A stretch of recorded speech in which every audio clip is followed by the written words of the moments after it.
Hey there, friend. How are you doing this evening? I really hope your day was kind to you, and if it wasn't, I hope you're ready to set it down for a while and just breathe. Thank you so much for being here, for tuning into boring sci-fi for sleep. Your presence means everything. I'd love to know where you're listening from tonight. Maybe you're curled up in your favorite spot, or perhaps you're somewhere new, somewhere you're still getting used to. Wherever you are, I'm glad you found your way here. Tonight's story is a gentle one, a safe one. We're going to visit a place called the Sanctuary, a virtual space where people go when they need healing, when they need rest, when they need to feel held and supported. There's no danger in this story, no sudden twists or turns, just people being cared for, just quiet moments of peace and understanding. So get comfortable, let your body relax, let your mind soften. You're safe here with me, and you're safe in the story we're about to share. Take a deep breath, let it out slowly, and let's begin. The arrival. The first thing people noticed when they entered the sanctuary was the light. It wasn't bright, nothing here was ever too bright, but it was soft and golden, like late afternoon sunlight filtering through leaves. The light seemed to come from everywhere and nowhere at once, and it made everything feel warm without being hot, illuminated without casting harsh shadows. Dr. Amelia Chen had been working at the sanctuary for 6 years. She was what they called a presence therapist, a human therapist who worked in the virtual space, helping clients navigate their healing. Unlike purely digital therapeutic programs, the sanctuary believed in the importance of human connection, even when that connection took place in a world made of code and carefully crafted environments. Today, Amelia was meeting a new client. His name was David, and this was his first visit. She stood in the reception grove, a space designed to feel open and welcoming without being overwhelming.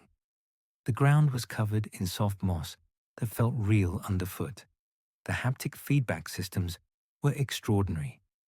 Trees surrounded them, tall and old and steady. A small stream burbled nearby, creating gentle white noise that helped mask any awkward silences. David appeared slowly, which was normal for first-timers.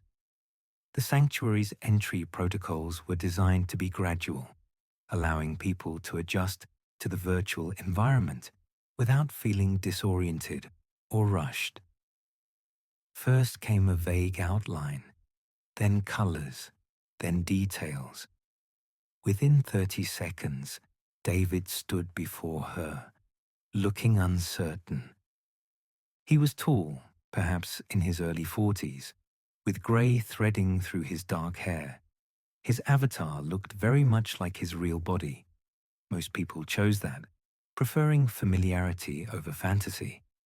He wore simple clothes, jeans, a sweater, comfortable shoes. His hands were in his pockets.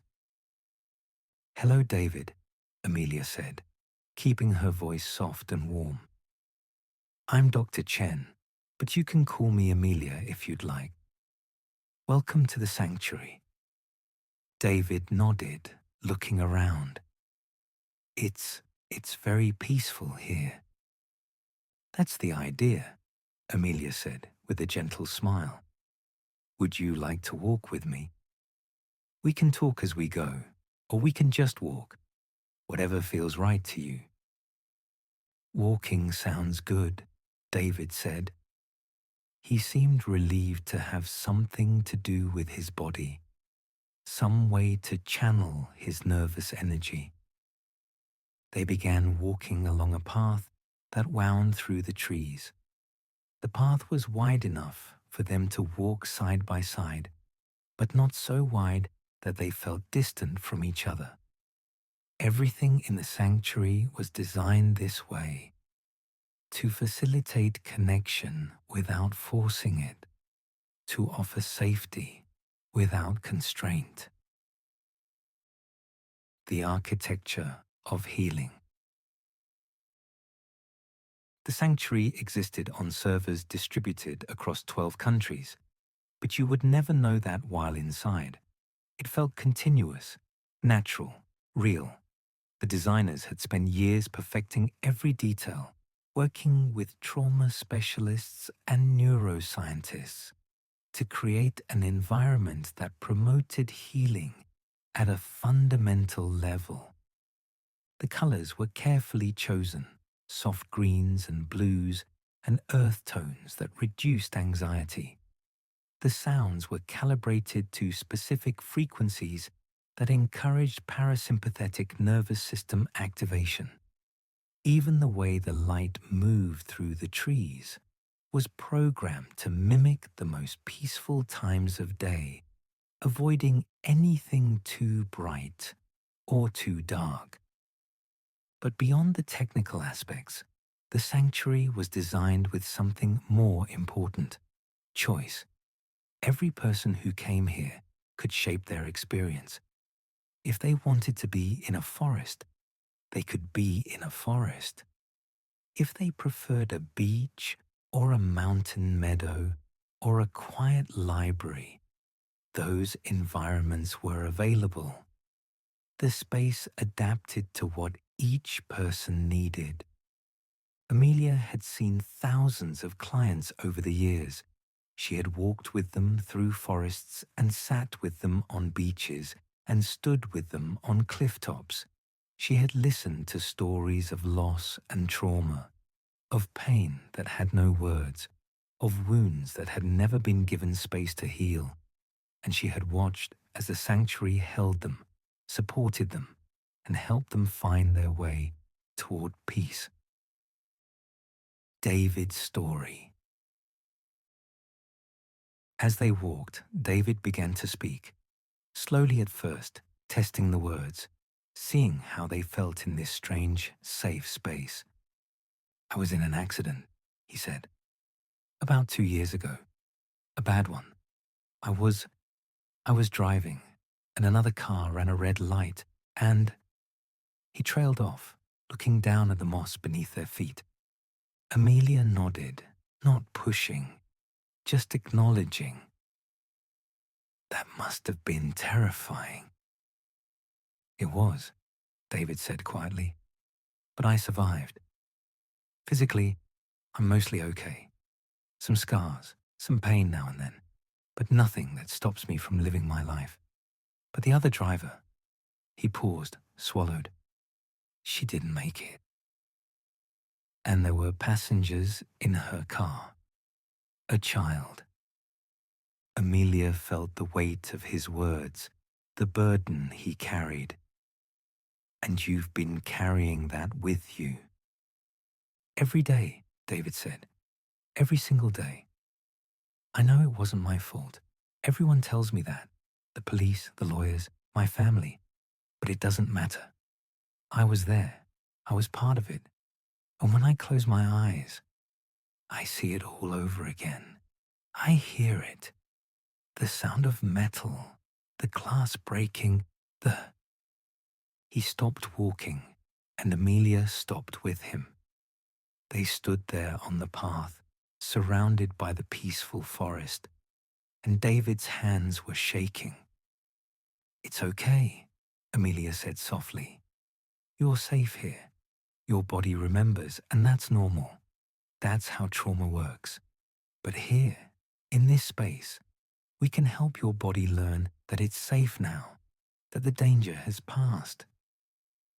David looked at her, and there were tears in his eyes.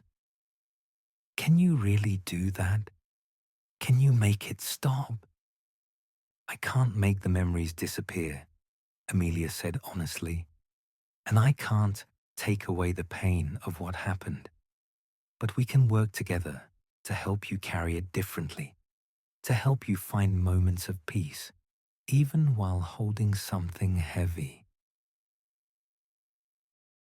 The first session. Amelia guided David to a small clearing where a bench sat beneath an enormous oak tree. The bench was wide and comfortable, with soft cushions. They sat, not too close, but close enough to feel connected. One of the things that happens with trauma, Amelia explained, is that our nervous system gets stuck in a state of high alert. Part of your brain is always waiting for the next crash, always scanning for danger. That's exhausting, and it makes it hard to rest, hard to feel safe. David nodded. I can't sleep anymore. Not really. I doze off and then wake up in a panic every night. That makes sense, Amelia said. Your body is trying to protect you. It thinks that if it stays alert, it can prevent another accident. But that's not sustainable, and it's not necessary. Here in the sanctuary, we can help your nervous system remember what safety feels like. She gestured around them. Everything here is designed to signal safety to your brain. The colors, the sounds, the way the light moves, even the ground beneath your feet. Notice how soft it is? That's deliberate. Your body is receiving constant messages that say, you are not in danger. You can rest. David looked around, and Amelia could see him beginning to notice things. The way the breeze moved through the leaves, the sound of the stream, the warmth of the sunlight on his arms. We're going to practice something called grounding, Amelia continued. It's a way of bringing your awareness back to the present moment, back to your body, back to safety. Can we try that together? Okay, David said, though he sounded uncertain. Just start by noticing 5 things you can see, Amelia said. Take your time. There's no rush. David looked around slowly. The trees, the moss, that stream over there, the bench we're sitting on, and clouds through the branches. Good, Amelia said warmly. Now 4 things you can touch. Actually reach out and touch them. David ran his hand over the bench's wooden armrest. He touched the soft cushion beside him. He reached down and felt the moss, cool and slightly damp. He touched the rough bark of the oak tree. 3 things you can hear, Amelia prompted. David closed his eyes, listening. The stream, birds singing, and the wind in the leaves. 2 things you can smell. The forest, David said. It smells like earth and rain, and something sweet, like flowers. And 1 thing you can taste. David paused, then said, the mint tea I had before I came here. I can still taste it a little. Perfect, Amelia said. Now, how do you feel right now, in this moment? David opened his eyes and looked around. I feel calmer. Not completely calm, but better, quieter inside. That's what we're working toward, Amelia said. Not perfection, not the complete absence of pain or memory. Just moments of quiet, moments of calm. And over time, those moments can grow longer and more frequent. The Healing Garden. Over the following weeks in the real world, and what felt like many peaceful afternoons in the sanctuary, David returned regularly. Each session, he and Amelia would walk through different parts of the virtual space, and each area was designed to facilitate different aspects of healing. One day, Amelia took him to the healing garden. It was a vast space filled with plants and flowers, with winding paths and small alcoves where one could sit and rest. At the center was a fountain, its water flowing in gentle, mesmerizing patterns. This space is for processing, Amelia explained. Sometimes we need to talk about what happened, to give it words and shape. And sometimes we need to just let our minds wander while our bodies rest. The garden offers both. They sat by the fountain, and David began to talk about the accident in more detail. Not the crash itself. He'd told that story many times to many people. But what came after? The guilt he felt, the way he couldn't drive past the intersection where it happened, the way he had withdrawn from his family because he felt he didn't deserve their love. Amelia listened without judgment, without trying to fix or solve. She simply held space for his pain, acknowledged it, witnessed it. And in being witnessed, David began to feel lighter, as if by sharing the burden, it became just slightly more bearable. I think I've been punishing myself, David said quietly, watching the fountain, not sleeping, not letting myself enjoy anything. Like I don't deserve to be okay when they're not. Grief and guilt often look like that, Amelia said gently. But David, you surviving doesn't diminish their loss, and you healing doesn't dishonor their memory. Actually, I think the opposite is true. By healing, by learning to live fully again, you honor the life that you still have, the life they don't get to have. David was quiet for a long time, absorbing this. I never thought of it that way. It's hard to think clearly when you're in the middle of trauma, Amelia said. That's why we create spaces like this, so we can step outside the chaos for a moment and see things from a different angle. Other visitors. The sanctuary served hundreds of clients at any given time, each working with their own therapist, each navigating their own path toward healing. Sometimes, with permission, clients would encounter each other in shared spaces, though they could only see or interact if both parties consented. One afternoon, David was sitting alone by a lake. He'd wanted some time to himself between sessions, when he noticed another person nearby, a woman, perhaps in her 60s, sitting on a dock with her feet dangling over the water. She noticed him and gave a small wave. David, feeling less anxious than he would have weeks ago, waved back. First time at the sanctuary, she called out. No, David said. I've been coming for a few weeks now. You? The woman laughed softly. Oh, I've been coming for years. On and off. This place saved my life, honestly. David walked closer, curious. Can I ask what brought you here? If that's not too personal. I lost my daughter, the woman said simply. Long time ago now, but grief doesn't really follow timelines. I come here when it gets heavy, when I need to remember what peace feels like.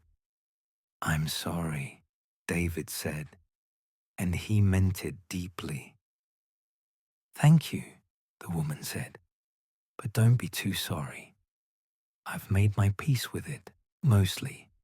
That's what this place teaches you, not to forget, not to stop loving them, but to carry it without being crushed by it. They sat together in comfortable silence for a while, two people who had suffered different losses but understood the weight of grief. Finally, the woman stood to leave. "Keep coming back," she said to David. "It gets easier. Not quickly, and not in a straight line, but it does get easier." The sleep chamber. One of the most important spaces in the sanctuary was the sleep chamber, a specialized environment designed to help people with trauma-related insomnia. Amelia introduced David to it during his 6th session. Many people with PTSD struggle with sleep, Amelia explained as they entered. Your nervous system is hypervigilant, and sleep feels dangerous because you're not aware, not in control. The sleep chamber helps retrain your brain to associate rest with safety. The chamber was a circular room with a domed ceiling that displayed a night sky. But it wasn't a normal night sky. There were no harsh stars, nothing that could trigger alertness. Instead, it showed soft, slowly moving clouds illuminated by gentle moonlight. The walls were a deep, calming blue. The floor was covered in something incredibly soft, like a combination of carpet and cushion. In the center was a bed, just a simple, comfortable bed with pillows and blankets. "You don't have to actually sleep here," Amelia said. "In fact, most people don't, at least not at first. We're just practicing what it feels like to lie down, to close your eyes, to rest without danger." David looked at the bed skeptically. "I haven't slept well in 2 years." "I know," Amelia said softly. "But remember, this is a virtual space. If you panic, you can open your eyes and leave instantly. Nothing bad can happen to you here. The worst that can happen is you feel uncomfortable and we stop." David nodded slowly. "Okay, I'll try." He lay down on the bed, and Amelia sat in a chair nearby, close enough that he knew he wasn't alone, far enough to give him space. "Just breathe," Amelia said. "Notice how the bed supports your body. Notice the softness of the pillow. You don't have to do anything else. Just lie here and breathe." David closed his eyes. Within seconds, his breathing became ragged, and his hands gripped the blanket. "I'm here," Amelia said calmly. "You're safe. The danger is in the past. This is now, and you are safe." David's breathing began to slow. He didn't sleep, not that day, but he lay there for 10 full minutes with his eyes closed, just breathing, just being. And when he opened his eyes, there were tears on his cheeks. "I forgot what this felt like," he whispered. "Just resting, just being still." "You're remembering," Amelia said gently. "Your body is remembering what peace feels like, and we'll keep practicing until it becomes natural again." The long work of healing. Weeks turned into months in the real world. In the sanctuary, David walked countless paths, sat by countless streams, practiced countless grounding exercises. He talked about the accident, and then he talked about other things: his childhood, his marriage, his hopes and fears that had nothing to do with trauma. Slowly, incrementally, things began to shift. He slept a little better. He smiled more easily.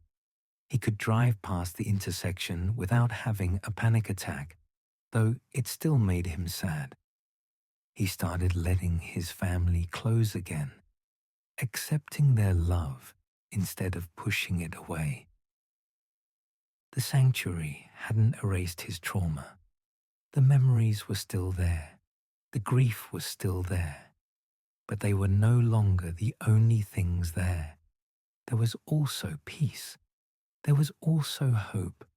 There was also the knowledge that he could carry his pain without being destroyed by it. Amelia watched this transformation with the quiet satisfaction that came from doing this work for years. Every client was different, every journey unique, but the core truth remained the same. Given safety, given support, given time and space and compassionate witnessing, people could heal. Not completely, perhaps, not perfectly, but enough. Enough to live again, enough to rest again, enough to be. The goodbye visit. After 6 months of regular sessions, David came to the sanctuary for what they both knew would be his last visit for a while.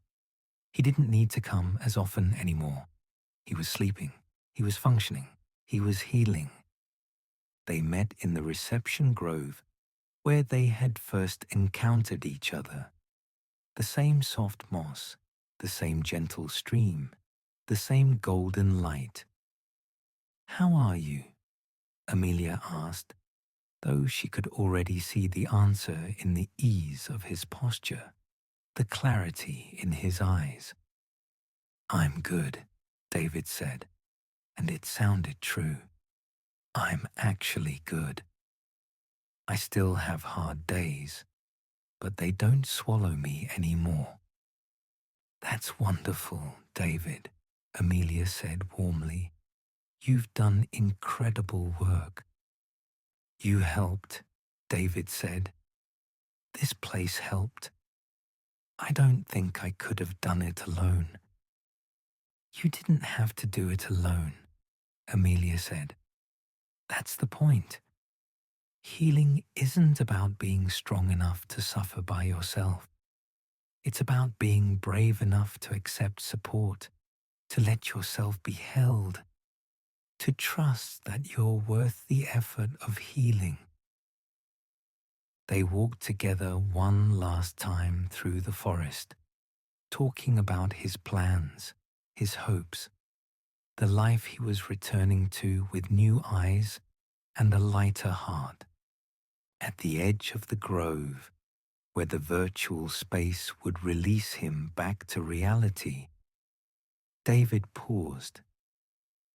"Thank you," he said simply, "for everything, for this space, for being here, for helping me remember that I could rest."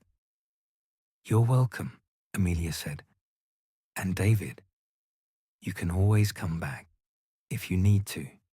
The sanctuary will always be here. I'll always be here."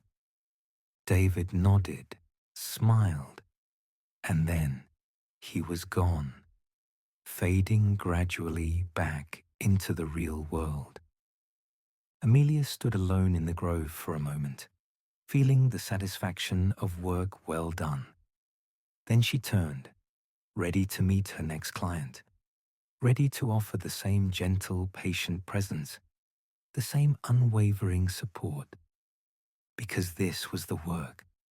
This was the purpose of the sanctuary, to create a space where people could be held, could be safe, could remember what peace felt like, to help them carry their pain without being crushed, to walk with them until they could walk on their own, and to remind them always that they were worth healing, that they were worth the effort, that they were worth the care. Rest now, dear listener. You are held. You are safe. Whatever you're carrying, you don't have to carry it alone. Let yourself be supported. Let yourself be gentle. And know that healing is always possible, even if it takes time. Sleep well. You are worth the rest.